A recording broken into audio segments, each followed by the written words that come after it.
Hello, my name is Nate.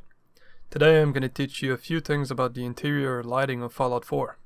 Now, Bethesda has never made a tutorial for Fallout 4 because they made some for Skyrim, and we all know Fallout 4 is just Skyrim with guns. Alright, we can start by going over interior sales made by Bethesda for some inspiration and help. Now you'll notice while I'm scrolling through them that none of these environments are really dark. Even underground subways are really well lit. This was deliberate by Bethesda. Obviously they wanted it to be like that so players didn't need to use their Pip-Boy light, but this, in my opinion, looks pretty bad. So now let's talk about the 4 settings that make lighting different. The image space, the lighting template, the region skybox, and obviously light entities. I've created a custom cell for this tutorial to showcase the lighting settings. First things first, you can press A to hide lighting and M to show entities. The image space is just an overall color or type of lighting for your cell. It's the canvas to your painting. Institute is blue, Railroad is orange. But there's more options than that. Image spaces made for the world space have different results when used inside. One of the benefits of using one is that they make darkness brighter and everything else darker when in direct view of a light entity. I like using a dark image space and then tweak it with our next setting, the lighting template.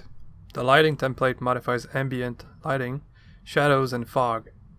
If you decide for some reason not to use an image space for your level, the lighting template will help hold your lighting together. You can play around with the inherit settings to the template, but I usually leave them all on. My favorites are default Z-Cell and default Z-Cell warm. You can unselect inherited settings to make your own tweaks to colors and range. I would leave ambient, directional, and fog color on, or else changing template won't do anything since you won't be changing the core options to the template. Fog you usually want to keep near 100 and 1000 units, and far between 7000 and 20,000 units. It results in a much less noticeable transition in the density of the fog. You can also play around with its power, 1 being the best, 0.1 being extreme, and 5 not being there at all. Now, the wiki page to the creation kit still says the last 3 options don't do anything, but they do. Max is the fog's density between 0 and 1, clip distance being the level's render range, and high density scale, I couldn't tell the difference. Now for the skybox. If you enable it, you can choose a sky that will replace the blank one in your level. You can use its lighting, shadows, and distant LOD. I don't recommend using any unless you're making an interior with a ton of exterior view like Diamond City. But Diamond City is a small world space. Distant LOD is sometimes used in buildings with clear or open windows, such as Hubris Comics, the Boston Library, and the Super Duper Market. But when I first discovered it before the creation kit came out for Fallout 4, I thought it was a bug.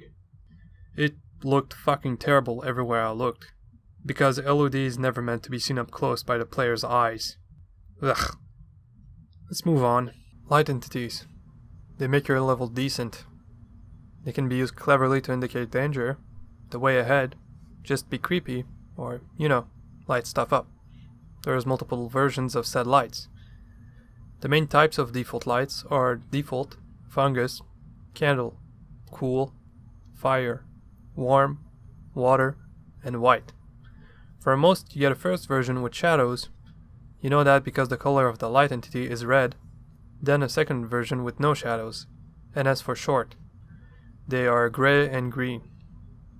Spots are gray and purple. Only a no shadow light can affect a window. Flicker means it flickers. Hemi is used for lamps, and is only half a circle of light. Gobos are weird, don't use them.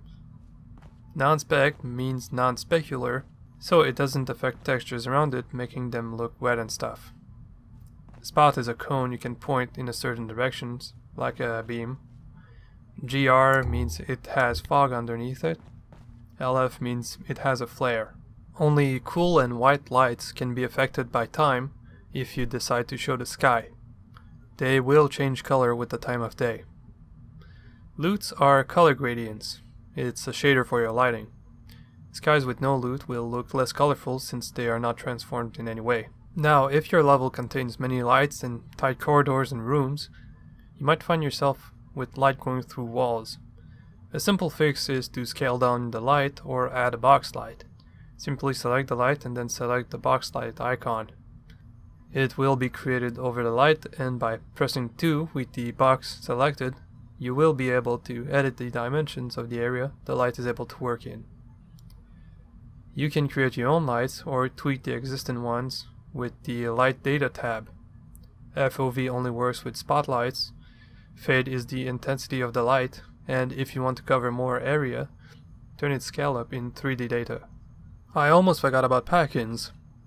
If you don't want to place a light, or don't want to, just go to pack-in and type light or lamp. Select your pack-in light and place it in your level. Now you have a prefab lamp.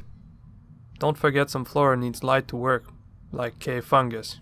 There's an option to set up default lights in the toolbar. Don't touch it.